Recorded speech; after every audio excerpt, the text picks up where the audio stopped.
ঢাকা শহরে যেই তাল আপনারা 40 টাকা দিয়ে কিনে খান এক একটা তাল, এই তাল আমরা এখানে একসাথেই মানে এক বসে আমরা 25টা 30টা করে খাই ফেলি এক একটা, মানে এক একজন। ওই যে দেখেন দূরে লালমাই পাহাড়, কতটা সুন্দর না প্রাকৃতিক সৌন্দর্য, মনে হয় যে রাঙ্গামাটির কোন অঞ্চলে চলে আসছেন এইসব পাহাড় দেখলাম। Welcome to my YouTube channel and Facebook page. আসি ক্যান্টনমেন্টের বাস স্টপে, যেখান থেকে আমাদের কুমিল্লার বাসগুলো ঢাকার দিকে যায়। এখানে কিছু কাউন্টার আছে, আর ওই যে দূরে গুমতি টাওয়ার, বিশাল বড় মার্কেট কমপ্লেক্স, কিন্তু মার্কেটটা এখনও সম্পূর্ণ চালু হয় নাই।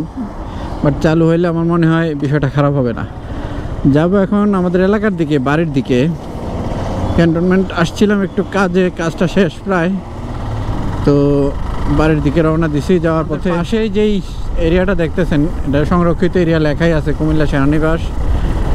আর কুমিল্লা সেনানিবাসের আন্ডারেই পরিচালিত হয় একটা ইউনিভার্সিটি আছে এখানে, আইইউবাস না কি জানি, ফুল মিনিংটা আমার ঠিক জানা নেই। এই যে ঠিক ডান পাশেই একটা ইউনিভার্সিটি আছে। আর এই যে এটা কুমিল্লা সেনানিবাসের একটা গেট, মেন গেট আমার আরও পিছনে পালাই আসছে। যাই হোক, এটা সংরক্ষিত এরিয়া, ভিতরে আপনার প্রপার ডকুমেন্ট কিংবা প্রপার পরিচয় ছাড়া আপনি ঢুকতে পারবেন না। এখানে একটা ঘোরার জায়গা আছে, রূপসাগর বলি আমরা এটাকে, আমরা ইউটিউবে সার্চ দিয়ে দেখতে পারবেন। রূপসাগর আসলে অনেক সুন্দর একটা জায়গা। এই যে দিক দিয়ে যায় রূপসাগরে, রূপসাগর এটাও ক্যান্টনমেন্টের আন্ডারেই, ক্যান্টনমেন্ট দ্বারাই পরিচালিত। রূপসাগরে ঘুরতে আসবেন, ভালো লাগবে একটা দিন। রূপসাগরে খারাপ না। আমি এই যে নাজিরা বাজার বলে, নাজিরা বাজার থেকে এখন আমি বাম দিকে ঢুকে যাব। এই যে অলরেডি ঢুকে পড়ছি আমার নাজিরা বাজার থেকে বাম দিকে রাস্তা ধরেই আমি আর কি আমার এলাকায় চলে যাব। এই জায়গাটা মূলত বুড়িচং পড়ছে, কুমিল্লা যে বুড়িচংয়ের আন্ডারে এই জায়গাটা। চিপা সিঙ্গেল রাস্তা, যে রাস্তা দিয়ে গেলে আপনি আরেকটা গাড়ি আসলে ক্রস করা কষ্ট। আইসক্রিম মামা রাস্তার উপরে গাড়ি দাঁড় করাইছে, যার কারণে যাইতে বললাম না। আর টেসলা তো বাংলাদেশে সব জায়গায় চলে, এটা নতুন কোনো বিষয় না।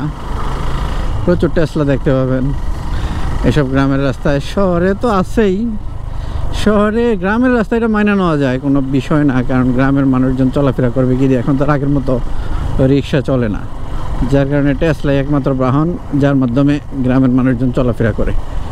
বাট শহরে আর কি বিষয়টা মাইনে নেওয়ার মতো না। শহরে আসলে পাবলিক বহু ট্রান্সপোর্ট আছে, যার মধ্যে দিয়ে এরা মেইন রোডে চলাফেরা করে। আপনারা শহরের রাস্তাগুলোতে গলিতে গলিতে কিছু পারমিশন দেওয়া যাইতে পারে, মানুষ নাইলে চলবে কিভাবে।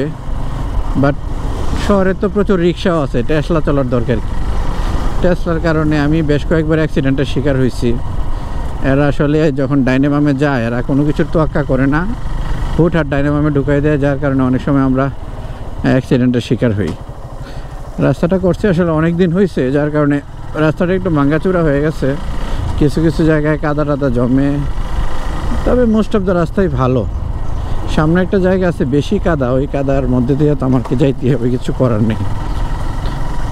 এই জায়গাগুলো আসলে আগে অনেক অনুন্নত দেখছি, আর যেহেতু ক্যান্টনমেন্ট এরিয়ার পাশে অনেক বাইরের লোকজন জায়গা কিনা এখানকার বাড়ি টাড়ি করে ফেলছে, আর জায়গার দামও অনেক প্রচুর এইখানে এগুলোতে। এখন এই যে ভাঙাটার কথা বলছিলাম, এই ভাঙাটার সামনেই এখানে আসলে সবসময় পানি টানি জমা থাকতে দেখি, এখন তো পানি আসছেই। যে সাইডে দিয়ে যাবো, সাইডে দিয়ে যাওয়ার কোনো অপশন রাখে নাই। ওই যে দেখেন সাইডে দিয়া কি পাইতে দিছে এরা।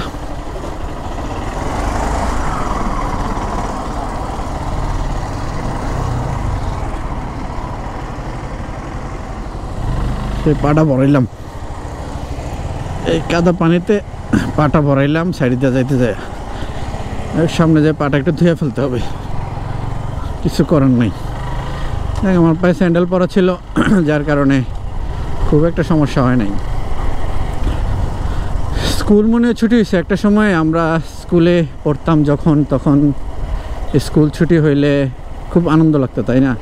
যে স্কুল ছুটি হবে, বাড়িতে যাব, মায়ের হাতে রান্না খাবো, কিংবা স্কুল ছুটির পরে যে বাবা মা কিছু টাকা দিত আমাদেরকে, সেই টাকা দিয়া সিঙ্গারা, সমোসা কিংবা টিফিন যেটা আমরা খাইতাম আর কি, এইটার আসলে ওই যে তখন ছোটোবেলায় আমাদেরকে 10 টাকা দিত কিংবা 5 টাকা দিত, ওই 10 টাকার 5 টাকার মূল্য এখন 50 টাকার সমান বলা যায়। তখনকার 10 টাকা এখনকার 50 টাকার সমানই বলা যায়। আমার স্কুল লাইফ কাটছে 2000-এ তো আমি এসএসসি পরীক্ষায় দিয়ে ফেলছি 2002 সালে। তো স্কুল লাইফটা কাটছে মূলত 1990 পর থেকে, 1990 থেকে 2002 সাল পর্যন্ত যেই বছরটা, যেই সালগুলোতে স্কুল কিংবা হাই স্কুল এগুলো পার করে আসছি। আর ওই লাইফটা ছিল একটা অন্যরকম আর কি লাইফ, যে লাইফে পড়াশোনার পাশাপাশি বিভিন্ন রকমের খেলাধুলা অ্যাক্টিভিটিসের সাথে যুক্ত ছিলাম। মানে অনেক সুন্দর সময় কাটতো আর কি তখন। আর এখন তো আমার ছেলে মেয়েদের আর কি ওই সময়টা আসতেছে। আমার ছেলের বয়স 7.5 বছর কিংবা 8 বছর, মেয়ের বয়স 1.5 বছর। এখন তাদের রঙিন দিন আসতেছে আর আমরা আস্তে আস্তে বার্ধক্যের দিকে চলে যাচ্ছি। যাই হোক, এখনকার সময়টাও খুব বেশি এনজয় করি। আসলে প্রত্যেকটা মানুষের তার যে স্টেজেই থাকুক না কেন, সময়গুলোকে ভালোভাবে এনজয় করা উচিত আর কি। একঘেয়েমি যেন না চলে আসে লাইফে। একটু ঘোরাফেরা করা, একটু ফ্যামিলিকে সময় দেওয়া, একটু বন্ধুদেরকে সময় দেওয়া। কিছু কিছু মানুষ দেখবেন যারা আসলে নিজের মধ্যে নিজেকে গুটিয়ে রাখে, বন্ধুদের সাথে মিশে না, ফ্যামিলিকে তেমন একটা সময় দেয় না, মানে তাদের লাইফটা কেমন জানি। তা আমি আসলে ওদের দলে না। আমি আমার লাইফটাকে ফুল এনজয় করি, ফ্যামিলিকে সময় দেই যতটুকু সম্ভব। তবে ফ্যামিলির অনেক কমপ্লেন, তারপরও আমি ফ্যামিলিকে নাকি কম সময় দেই, মোটো ব্লগিং নিয়ে থাকি, বন্ধুবান্ধবদেরকে বেশি সময় দেই। পুরোটা যে একদম অযৌক্তিক কথাবার্তা বলে বিষয়টা এরকম না। আমি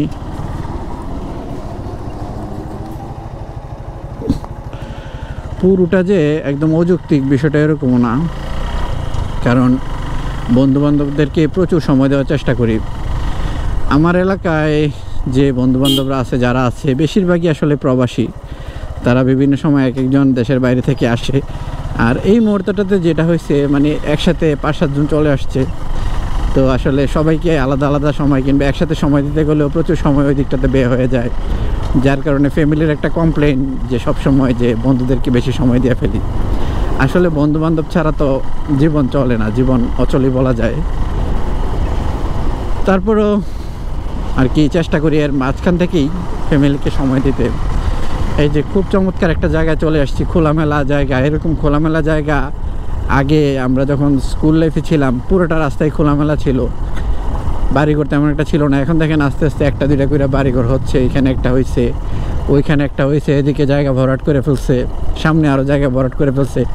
হয়তো 5-7-10 বছর পরে দেখবো যে এই রাস্তার দুই পাশে আর কোনো জায়গা খালি নেই। এই প্রাকৃতিক যে সৌন্দর্যটা, এটা আর দেখবেন না, যান্ত্রিক হয়ে যাবে জিনিসগুলা। ওই যে দূরে দেখতে পারতেছেন আর্মিদের কোয়ার্টার, এখানে আর্মিরা থাকে আর কি, তাদের কোয়ার্টার। এটা আর্মিদের এরিয়া, কুমিল্লা ক্যান্টনমেন্টের এরিয়া। আর পাশে যে উঁচা উঁচা জায়গাগুলো দেখতেছেন, এগুলো হলো লালমাই পাহাড়।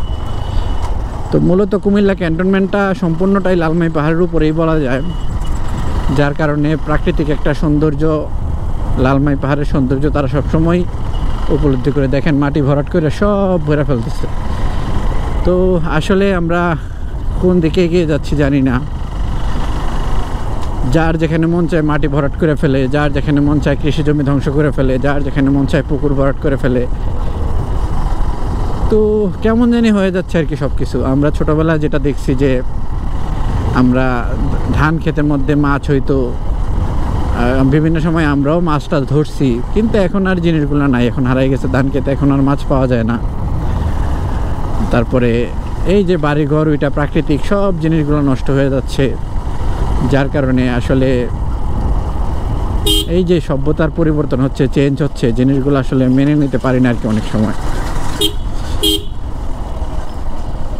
আসছি অলিপুর বাজারে, অলিপুর বাজার ক্রস করতেছি। এখন আমি আমার ইউনিয়ন, যেটা কালীর বাজার ইউনিয়ন, অলরেডি আমি এন্ট্রি করে ফেলছি।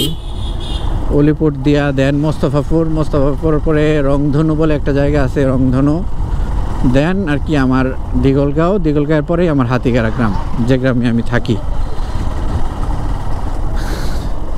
এই হইল আর কি বর্তমান পরিস্থিতি। রাস্তাটা দেখেন করছে ইটের ছোট ছোট ব্লক বসাইছে রাস্তাটাতে। রাস্তাটা খুবই ভালো হয়েছিল, প্রথম যখন রাস্তাটা হয় তখন ভাবছিলাম যে রাস্তাটা মনে হয় টেকসই হবে না, ভালো হবে না, কিন্তু সচরাচর যে পাকা রাস্তা তার থেকে রাস্তাটা ভালো হয়েছিল। কিন্তু এই রাস্তা দিয়ে অবাধে ট্রাক চলা কিছুদিন আগে ক্যান্টনমেন্টেরই কোনো একটা অংশ হয়তো বা তারা কেটে আর কি, তারা কোনো প্লেগ্রাউন্ড কিংবা পুকুর কিংবা কোনো স্থাপনা তৈরির জন্য তারা রেডি করছে। এই যে বালুগুলো তারা কাটছে, সম্পূর্ণ আমাদের এলাকার মানুষরাই বালুগুলা কিনছে। আর যার ফলে এই রাস্তা দিয়ে প্রচুর প্রতিদিন এখনও চলে, এখনও বালু বিক্রি শেষ হয় নাই, প্রচুর ট্রাক চলছে। চলার ফলে দেখেন রাস্তার কী অবস্থা, পুরো রাস্তায় বালি টালি, আর বিভিন্ন জায়গায় জায়গায় দেখবেন এরকম মাটি এনে ফালাইয়া সব ভরাট করে বলছে। ওই যে দেখেন দূরে লালমাই পাহাড়, কতটা সুন্দর না, প্রাকৃতিক সৌন্দর্য। মনে হয় যে রাঙামাটির কোনো অঞ্চলে চলে আসছেন এইসব পাহাড় দেখলে মনে হয়। আসলেই আমাদের লালমাই পাহাড় কিন্তু কোনো অংশেই কম না রাঙামাটির পাহাড় কিংবা অন্যান্য পাহাড় থেকে। ঘন জঙ্গল, খরগোশ আছে, সজারু আছে, প্রচুর শিয়াল আছে, বিভিন্ন রকমের সাপ আছে, অনেক কিছুই আর কি দেখতে পাওয়া যায়। তো এই গ্রামীণ রাস্তায় বাইক চালাইতে আপনাদের কেমন লাগে দেখেন, একদম খালি রাস্তা, মাঝে মধ্যে দুই একটা টেসলা আসতেছে, এছাড়া কিন্তু বেশিরভাগ সময় খালি নির্জন রাস্তা, কোনো জোর ঝামেলা নাই, কোনো হই হুল্লার নাই। কিন্তু এগুলো আস্তে আস্তে ধ্বংস হয়ে যাচ্ছে, যেটা বলছি, সব মানুষ ভরাট করে করে বাড়িঘর তুইলা সব নষ্ট করে ফেলতেছে। সামনেই রংধনু, এখানে আশেপাশে আমার বেশ কয়েকটা ফ্রেন্ডের বাসা আছে। আমি এখানে একটু দাঁড়াবো, দাঁড়ায় একটু চাটা খাবো এবং দেখি দু একজন বন্ধুদের সাথে দেখা করা যায় কিনা, দেখা করে দেন বাসার দিকে যাব। ঠিক আছে, ব্লগটা এখানেই শেষ করলাম। ব্লগটা শেষ করার আগে আপনাদেরকে আমাদের পাহাড় থেকে যে নেমে আসছে এরকম একটা রাস্তায় ঢুকি, যে রাস্তাটা খুব সুন্দর একটা রাস্তা আর কি, সুন্দর একটা রাস্তা, ঘোরার মতো। আমরা বিকেলবেলা বেশিরভাগ সময় এইসব রাস্তায় এসে বসে থাকি। খোলা মাঠ হওয়াতে দক্ষিণের ঠান্ডা বাতাস আমাদের গায়ে এসে লাগে। এই যে তাল গাছগুলোতে তাল দেখতেছেন, মাঝে মধ্যে আমরা তাল পেরে খাই, প্রচুর তাল কিন্তু আমাদের এলাকায় হয়। ঢাকা শহরে যেই তাল আপনারা 40 টাকা দিয়ে কিনে খান একটা তাল, এই তাল আমরা এখানে একসাথেই মানে এক বসে আমরা 25টা 30টা করে খাইয়ে ফেলি একটা, মানে এক একজন, তাও আবার ফ্রিতে, কোনো টাকা ছাড়া। এই হলো গ্রামের মজা। ওই যে দেখেন লালমাই পাহাড়, কত সুন্দর জায়গা, ধানের ক্ষেত, প্রাকৃতিক।